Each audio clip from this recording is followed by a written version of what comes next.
Hello friends, मैं हूं पूजा from Micra institute of Baltana.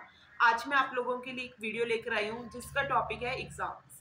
जैसे कि हम सबको पता है कि हमारे एग्जाम्स आ गए और ऐसे भी बच्चे हैं कि जिनकी अब तक एग्जाम्स के रिलेटेड कोई तैयारी नहीं है, ना वो सीरियस है आजकल कि हमारे एग्जाम्स आ गए। तो उन सबकी रिक्वेस्ट है कि अपने पेरेंट्स की मेहनत को थोड़ा बहुत समझो कि पेरेंट्स तुम्हारे लिए इतना कुछ कर रहे हैं तो तुम भी उनको कुछ करके दिखाओ, अपने एग्जाम्स में अच्छे नंबर लिख रहा हो।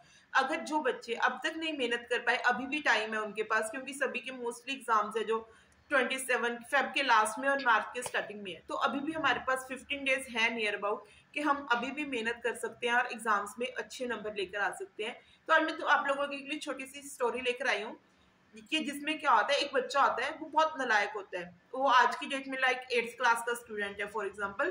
वो हर साल क्या करता है, पास भी नहीं होता, लेकिन जैसे हमारे आजकल की इंडियन सोसाइटी में होता है कि वो एक स्कूल में पढ़ता है, उसके पेरेंट्स उसको कह कूके कि हाँ स्कूल वालों के से बात करके कि चलो इस बार नेक्स्ट क्लास में कर दो, आगे से ये पढ़ेगा।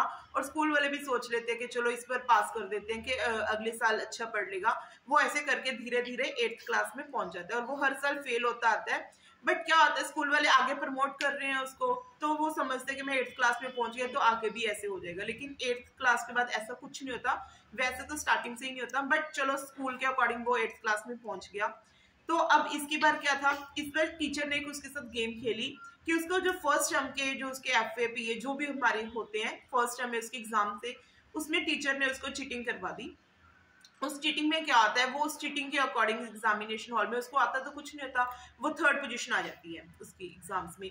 तो क्या होता है, उसके स्कूल वाले उसको प्रेज करते हैं, सारे स्कूल वाले बच्चे टीचर सारे जने सोचते हैं कि इस बच्चे ने इतनी मेहनत कर ली। किसी को नहीं पता होता कि टीचर ने इसके साथ कि उसको चीटिंग करवाई है, तो वो 3rd पोजीशन पे आ गया। वो खुद को अपने ऊपर ना प्राउड महसूस करता है, उसके पेरेंट्स भी प्राउड फील करते हैं। अब वो ये सोच लेता है कि अगर मैं एक बारी 3rd आने के लिए, अगर मैं एक बारी 3rd आ गया तो सारे जने मेरे ऊपर इतना प्राउड फील कर रहे हैं, तो मेरे को सभी अच्छे से बुला रहे हैं, मेरे को सारे रिस्पेक्ट कर रहे हैं। तो वो सोचता है कि मैं हर बार अपनी ऐसी ही मेहनत करूंगा, इस बार मैं टीचर के भरोसे नहीं रहूंगा, मैं इतनी मेहनत करूंगा कि मैं अगली बार भी ऐसे ही पोजीशन लेकर आऊं, ऐसे ही मार्क्स लेकर आऊं, ताकि मेरे अच्छे नंबर आगे सब कुछ अच्छा हो तो सारे बच्चे मेरी रिस्पेक्ट करेंगे। तो इस बार वो क्या करता है, अपने घर वालों से पैसे ले लेता है थोड़े बहुत, कि मैं वो पैसे घर वालों से ले लेता है, किसी भी तरह से वो घर वालों से पैसे ले लिए। तो वो क्या करता है, जहाँ पे क्वेश्चन पेपर प्रिंट होते हैं वहां पे चला जाता है, उनको कहता है कि पैसे देके कि मेरे को क्वेश्चन पेपर दे दो, मैं ऐसे ऐसे करके एग्जाम ले लूंगा, अपने क्वेश्चन पेपर करके मैं क्लास में से अच्छे नंबर ले लूंगा।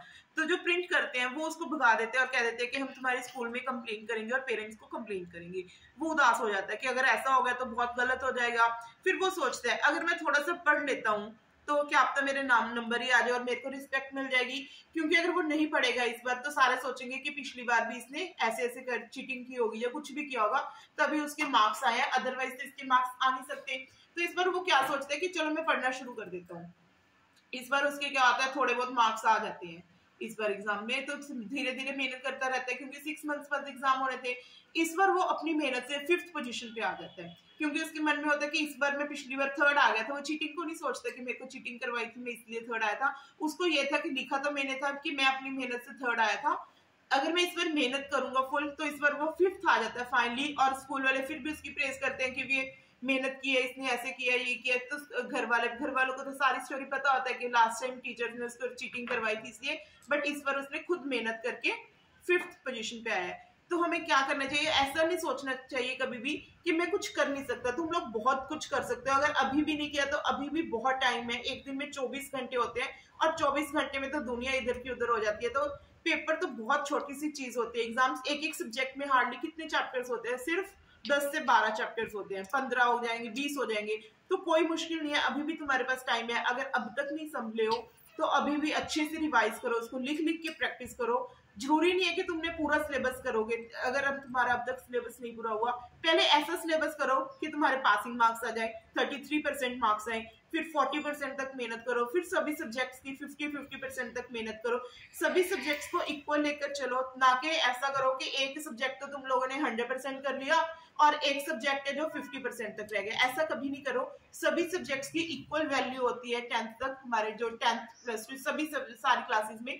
तो सभी सब्जेक्ट्स को इक्वल लेके चलो, पहले 50% तक करो, 70% तक करो, ताकि तुम्हें आगे आगे धीरे धीरे मेहनत करते हो। इतनी मेहनत कर दो कि तुम्हारे अच्छे से अच्छे मार्क्स आए।